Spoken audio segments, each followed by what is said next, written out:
నేస్తాలైన శ్రీరుద్ర వారి మట్టి గణేశ విగ్రహాలు ఇప్పుడు అన్ని రత్నదీప్ స్టోర్స్ లో లభ్యం. త్వరపడండి. నమస్తే, నేను Keshav. Welcome to Suman TV. Andhra Pradesh తెలంగాణలో జోరుగా కురిసిన వారలు, అలానే వరద రూపంలో ఊళ్లపైకి వచ్చినటువంటి నీళ్లు, ఇవన్నీ చూసిన తర్వాత తెలంగాణ ప్రభుత్వం తీసుకున్నటువంటి హైడ్రా డెసిషన్ పైన సర్వత్రా చర్చ నడుస్తుంది. ఇప్పుడు తెలంగాణ వ్యాప్తంగా ఉన్నటువంటి చెరువులు, కుంటలు, అలానే పంట కాలువల తీరున ఉన్నటువంటి నివాస సముదాయాలు, వీటన్నిటి విషయంలో కూడా ఒక సమగ్రమైన అధ్యయనం చేయాల్సిన పరిస్థితి కనిపిస్తోందా? పర్యావరణ పరంగా ఎలాంటి పాలసీ మేకింగ్ జరగాల్సిన అవసరం ఉంది? ఈ అంశంపైన విశ్లేషణ చూద్దాం. మనతో పాటు విధానపరమైనటువంటి విశ్లేషణలు చేసేటువంటి నరసింహారెడ్డి గారు ఉన్నారు. నరసింహారెడ్డి గారు నమస్కారం. నమస్కారం. నరసింహారెడ్డి గారు, ఇప్పుడు జరిగినటువంటి సంఘటనలు, అంటే గత 20 రోజుల క్రితం హైడ్రా రూపంలో ఎదురైనటువంటి పరిస్థితులు, ఈ రెండింటిని బేరీజ్ వేసి చూసినప్పుడు గత 2-3 రోజులుగా భారీ వర్షాల దెబ్బకి తెలుగు రాష్ట్రాలు అతలాకుతలం అవుతున్నటువంటి తీరు, పర్యావరణం పైన ఒకసారి ఫోకస్ పెట్టాల్సినటువంటి ఆవశ్యకత పెరిగిందనుకోవాలా? స్పష్టంగా పెరిగింది. నిన్న మొన్న మనకు విజయవాడ కానీ, ఖమ్మం కానీ, మహబూబాబాద్ కానీ, కొంత హైదరాబాద్లో కానీ ఇది మళ్ళీ మళ్ళీ మనకు హెచ్చరికలు ప్రకృతి నుంచి వస్తూనే ఉన్నాయి.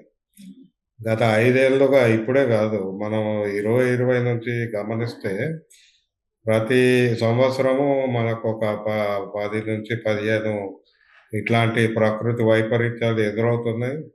దానికి ప్రధాన కారణాలు మనం ఆనాటి నుంచి కూడా మాట్లాడుకుంటూనే ఉన్నాం. ఒకటి, ప్రత్యక్షంగా స్థానిక సమస్యలు, స్థానికంగా మనము పర్యావరణాన్ని విధ్వంసం చేసిన కారణంగా ఈ కుంభవృష్టి కావచ్చు, అతివృష్టి కావచ్చు, అకాల వర్షాలు కావచ్చు, వీటన్నిటితోటి కూడా ఈరోజు సామాన్య ప్రజలు సమస్యలు ఎదుర్కొనే పరిస్థితి. వాళ్ళకి తెలియదు ఇట్లా వస్తుంది, ఇట్లా అవుతుందని. అయితే ఇక్కడ మనకు రెండో ప్రధానమైంది, ఇది ఎందుకు జరుగుతుందని చాలామంది ఆలోచిస్తుంటారు. మనకు ఒకటి, భూమి మీద ఉష్ణోగ్రత పెరిగి, ఆ ఉష్ణోగ్రత పెరుగుదల వల్ల వాతావరణం మీద విపరీతమైన దుష్పరిణామాలు ఏర్పడి, దాని నుంచి మనకు ఇట్లాంటి వాతావరణ మార్పులు కనపడుతున్నాయి. అందులో మనం పెద్దవి మాట్లాడుకుంటే, ఇప్పుడు పైన ఆర్కిటిక్ కానీ, అంటార్క్టికా కానీ, ఎక్కడైతే గ్లేషియర్స్ అన్నీ కరిగిపోయినాయి, మంచు పర్వతాలు కరిగిపోవడము, అక్కడి నుంచి చూసుకుంటే సముద్రాలలో సముద్ర యొక్క బిహేవియర్లో, లక్షణాలలో కూడా తీవ్ర మార్పులు వస్తున్నాయి. అందుకే మనకి అల్పపీడనం, మనకెప్పుడు ఉమ్మడి ఆంధ్రప్రదేశ్కి మొదటి నుంచి కూడా అల్పపీడనము నవంబర్, డిసెంబర్ కాలాల్లో వస్తుంది. ఆ సమయంలో చాలాసార్లు చాలా పెద్ద ఎత్తున నష్టపోయిన సందర్భాలు కూడా ఉన్నాయి. మనకు 1977 దివిసీమ దగ్గర నుంచి తీసుకుంటే. అయితే ఇప్పుడు ఈ ఆగస్టు, సెప్టెంబర్లో అల్పపీడనాలు చాలా తక్కువ. ఇది ఇప్పుడు వచ్చింది. ఇది చాలా తక్కువ సమయంలో మనకు ఇది వస్తుంది. దీనివల్ల ఇంత జరుగుతుంది అనేది మనకు తెలియదు. రైట్. కానీ నష్టాలు ఎక్కువ జరగడానికి ఈ ఆక్రమణలు ప్రధానమైన కారణం అనే చర్చ కూడా నడుస్తుంది. తెలంగాణలో ముఖ్యంగా హైదరాబాద్ పరిసర ప్రాంతాల్లో, హైడ్రా పరిధిలో ఉన్నటువంటి ప్రదేశాల్లో ఆక్రమణల కూల్చివేతలు కొనసాగుతూనే ఉన్నాయి. నోటీసులు ఇవ్వడం కానీ, ప్రస్తుతం వర్షం కురుస్తున్నటువంటి నేపథ్యంలో అసలు క్యాచ్మెంట్ ఏరియాల పరిస్థితి అధ్యయనం చేయడం కానీ, ఇవన్నీ జరుగుతూనే ఉన్నాయి. ఇది విస్తరించాల్సినటువంటి ఆవశ్యకత వచ్చింది అనేటువంటి చర్చకి ఏం చెప్తారు సమాధానం? ఇప్పుడు ఆక్రమణలో కూడా 2-3 రకాల ఆక్రమణలు. మనం అన్నిటికీ ఒకటే పదం వాడితే మనకు అర్థం కాదు. మొట్టమొదటి ఆక్రమణ ప్రభుత్వాలే చేయడం. ప్రభుత్వాలు అని నేను ప్లూరల్ వాడుతున్నాను, ఎందుకంటే ఇప్పటి ప్రభుత్వం అప్పటిదా అంటే ప్రభుత్వం చేసిన పనులు. ఆ ప్రభుత్వాలు 2 రకాలుగా చేస్తున్నాయి. ఒకటేమో నేరుగా నీటి వనరులను ఆక్రమించేది ప్రభుత్వ ప్రాజెక్టులు కావచ్చు, ప్రభుత్వం యొక్క రకరకాల కార్యక్రమాల వల్ల జరుగుతుంది. మీకు ఇప్పుడు విజయవాడ తీసుకుంటే, Vijayawada bus stand, main bus stand చెరువులో కట్టింది. అట్లాగే హైదరాబాద్ కావచ్చు, ఇప్పుడు ఖమ్మం చూస్తున్నాం. ఖమ్మం మున్నేరు పక్కనే కాలనీలు వచ్చినాయి. సరే, ప్రభుత్వమే చేసిన కబ్జాలు చాలా ఉన్నాయి నీటి వనరుల మీద. ఇక రెండోది, అభివృద్ధి పేరు మీద ఈ నీటి వనరులను మార్చే ప్రక్రియ కూడా ప్రభుత్వాలే మొదలుపెట్టినాయి. మనకు ఇప్పుడు కొండవీటి వాగు గురించి మాట్లాడుకుంటే, ఇక్కడ హైదరాబాద్లో ఇప్పుడు ఉస్మాన్ సాగర్ కానీ, హిమాయత్ సాగర్ కానీ, మూసీ నది కానీ, వీటన్నిటిలో కూడా ప్రభుత్వాలే బ్యూటిఫికేషన్ కావచ్చు, ఇంకేదో కారణం చెప్పి ప్రజల కొరకే చేస్తున్నామని చెప్పి చేపట్టిన అభివృద్ధి ప్రాజెక్టులు కూడా దీనికి కారణం, ఈ విధ్వంసానికి. ఇక మూడోది, మీరు అన్నట్టు ప్రైవేటు వ్యక్తుల కబ్జా. ఈ ప్రైవేట్ వ్యక్తుల కూడా ఒకప్పుడు ఏంటంటే, పేదలు వాళ్ళకి పాపం ఇల్లు జాగా కట్టుకోవడానికి జాగా కొనుక్కోలేని స్తోమత ఉన్న వాళ్ళు నీటి వనరుల ఒడ్డున కట్టుకునేవారు. మనకు ఇక్కడ మూసీ చూడొచ్చు, ఎక్కడైనా ఏ పట్టణంలో అయినా ఆ మురికి కాలువల పక్కన ఎక్కడైతే నో మ్యాన్స్ ల్యాండ్ అంటారు, అంటే ఎవరికి చెందని భూమిలో వాళ్ళు కట్టుకునేవారు. అది ఒకప్పటి పరిస్థితి. దాన్ని ప్రభుత్వాలు ఇప్పటి వరకు మార్చలేదు. అంటే వాళ్ళకి ఇక్కడ కాదు, మీకు ఇల్లు ఇస్తాము, జాగా ఇస్తాము, దాని మీద ఒక విధానపరమైన దీర్ఘకాలిక ప్రణాళిక లేదు. అది కాకుండా ఇప్పుడు కొత్తగా భూమి ఒక వ్యాపార వస్తువు అయిపోయి, భూమి ధర పెరిగినప్పుడు ఇక ప్రతి ఇంచు ఒక వ్యాపారం అయిపోయింది, పెట్టుబడి అయిపోయింది. దీని కొరకు కబ్జాలు చేయడం మొదలుపెట్టారు. ఈ కబ్జా చేసే వ్యక్తులు కొందరే, కానీ వాళ్ళ ప్రాఫిట్ కొరకు కట్టి బయటపడతారు.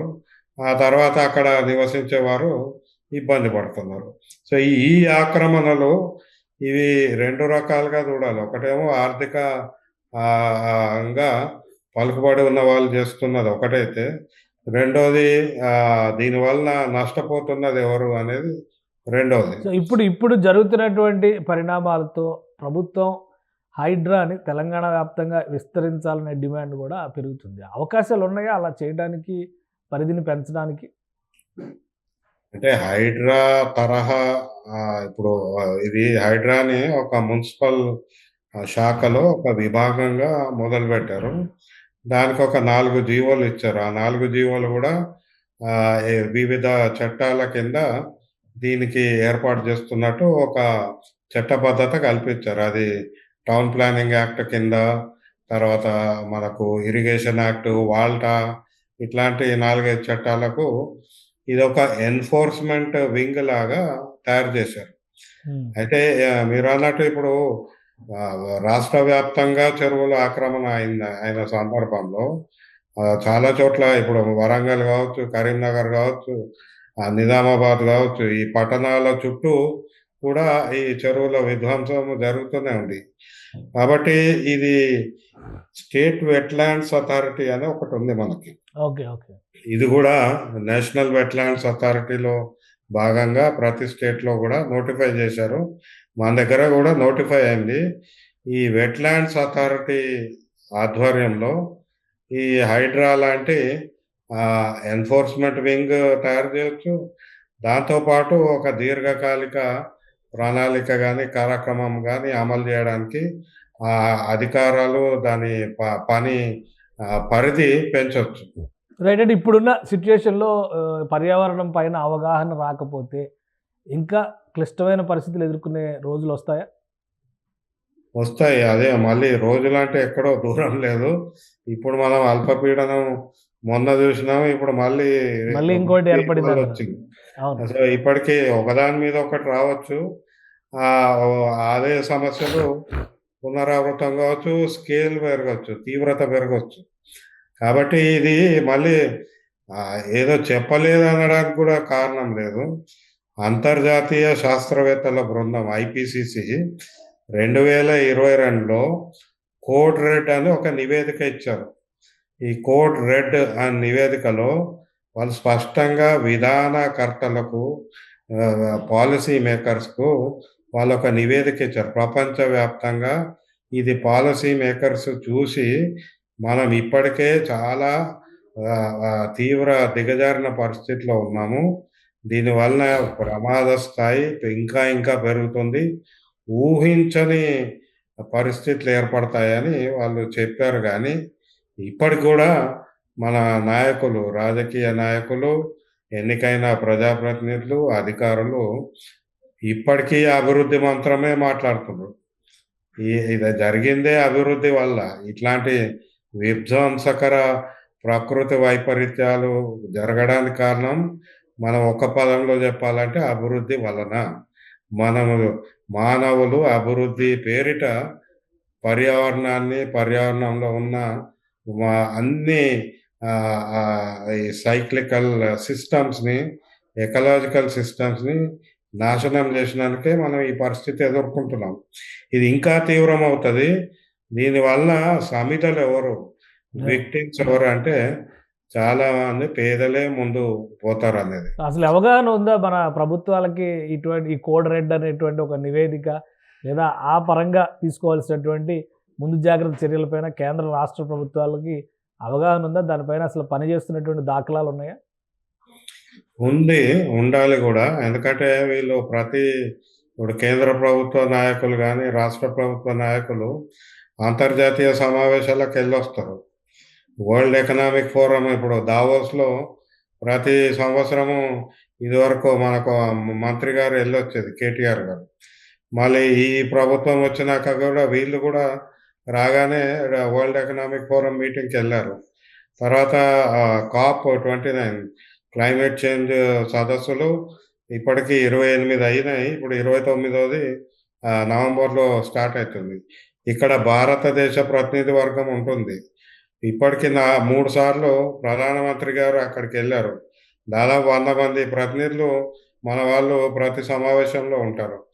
వీళ్ళకి తెలియదని గాదు. కాకపోతే వీళ్ళు మాకేంటి అనే ధోరణిలోనే రాజకీయాలు నడుపుతున్న పరిస్థితులలో ప్రజలు, పర్యావరణము ఈ మధ్య వీళ్ళ బాగోగులు చూసుకోవాలనేది ఎవ్వరికీ పట్టింపు లేదు. Right. Right. Thank you Narasimha Reddy garu విశ్లేషణ అందించినందుకు. ఇది స్వయం తప్పిదాలే విపత్తులకి కారణమవుతున్నాయి.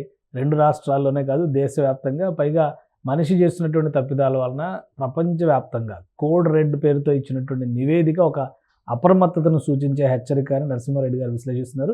హైడ్రా పేరుతో జరుగుతున్నటువంటి ఈ ఆక్రమణల కూల్చివేతల ప్రక్రియ, అలానే వాటర్ బాడీస్ ప్రొటెక్షన్ అనేటువంటి కార్యక్రమాన్ని రాష్ట్ర వ్యాప్తం చేయాల్సినటువంటి అవసరం ఉంది. భవిష్యత్ తరాలను కాపాడుకోవాలంటే ఎలాంటి చర్యలు చేయక తప్పని పరిస్థితి ఉందని నరసింహారెడ్డి గారు విశ్లేషిస్తున్నారు. ఇది స్పెషల్ డిస్కషన్.